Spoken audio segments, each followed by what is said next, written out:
কোরবানির গোশত আপনি কখনোই 3 ভাগ করতে যাবেন না। আমাদের দেশের মানুষ মনে করে কোরবানির গোশতকে 3 ভাগ করা হয় ফরজ না হয় ওয়াজিব। আসলে 3 ভাগ করার ব্যাপারে কোরআন এবং হাদিসের মধ্যে সরাসরি কোনো উল্লেখ করা হয়নি। তাহলে আপনি কয় ভাগ করবেন এর সঠিক সমাধান জানুন। আল্লাহ সুবহানাহু ওয়া তাআলা এর সমাধানের ব্যাপারে সূরা হজের 28 এবং 36 নম্বর আয়াতের দিকে সুন্দর করে তিনি বলছেন। 1 নম্বরে কুলু, আপনি নিজে খাবেন, যারা কোরবানি দিচ্ছেন আপনারা সবাই কোরবানির গোশত খাবেন। আল্লাহ তাআলা বলছে লা ইয়ানালাল্লাহু লুহুমুহা ওয়ালা দিমাউহা ওয়ালাকিন ইয়ানালুহু তাকওয়া মিনকুম। আল্লাহর কাছে গোশতও যায় না, রক্তও যায় না। সো এই যে গোশতটা আছে এটা আপনি প্রথমে খাবেন। দ্বিতীয় নম্বরে বা ইসুন, দেখবেন হঠাৎ করে কিছু মানুষ সমস্যায় পড়ে গেছে। গত বছর সেও কোরবানি দিছিল কিন্তু এবছর দিতে পারে নাই, 2 বছর আগে দিছে সে এবছর দিতে পারে নাই। এইরকম হঠাৎ করে যারা সমস্যায় পড়ে যায় এদের খুঁজে খুঁজে এদের বাড়িতে কোরবানির গোশত দিবেন। এটা গেল 2 নাম্বার। তৃতীয় নাম্বার ফকির, যারা গরিব অসহায় মানুষ এদেরকেও আপনি দান করবেন। 4 নাম্বারে মুতারুন, আপনার কাছে যারা চাইতে আসে, দেখবেন অনেক মানুষ জীবনে কোনোদিন ঘর থেকে বের হয় না, এবছর আসছে, আপনি তাদের দিবেন। ওনারা ফকির মিসকিন না কিন্তু চাইতে আসছে, তারপরও দিবেন। 5 নাম্বারে অনিউন, আল্লাহর দেয়া রিজিকের উপরে সন্তুষ্ট থাকে।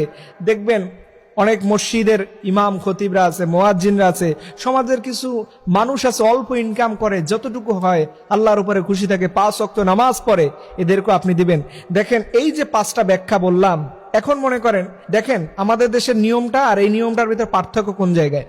আপনি নিজে খেলেন, আত্মীয় স্বজনকে দিলেন, আর ফকির মিসকিনকে দিলেন। আচ্ছা, ফকির মিসকিনকে দিলে সেই জায়গায় কি আমরা ওই যে কোন মানুষের এবছর কোরবানি দেয় নাই, যাদের আর্থিক অবস্থা এই বছর খারাপ যাচ্ছে, ওইরকম মানুষদের কি কোরবানি দেওয়া হয়? আমরা অনেক সময় যুক্তি দেই ওরা তো চাইলে কোরবানি দিতে পারতো, ওরা দেয় না, কিপটা মানুষ। এই বলে নিজের মাসালা নিজে সৃষ্টি করে আমরা তাদেরকে কোরবানির গোশত দিতে চাই না। এরকম কিন্তু অসংখ্য ঘটনা আমাদের সমাজের মধ্যে আছে। এর জন্য প্রিয় ভাইরা, যারা কোরবানি আল্লাহর পক্ষ থেকে দিবেন, মাস্ট বি আপনাকে এটা মনে রাখতে হবে আল্লাহর উপরে সন্তুষ্ট থাকতে হবে, আল্লাহকে খুশি করতে হবে।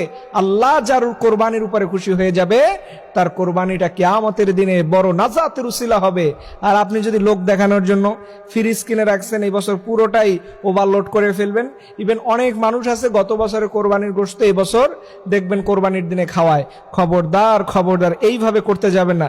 চাইলে আপনি আরো বেশি দান করতে পারেন, আবার কমও করতে পারেন। যারা 1 ভাগ 2 ভাগ দিবেন তারা যদি এত বেশি করতে যান তাহলে তো নিজেরাও খেতে পারবে না।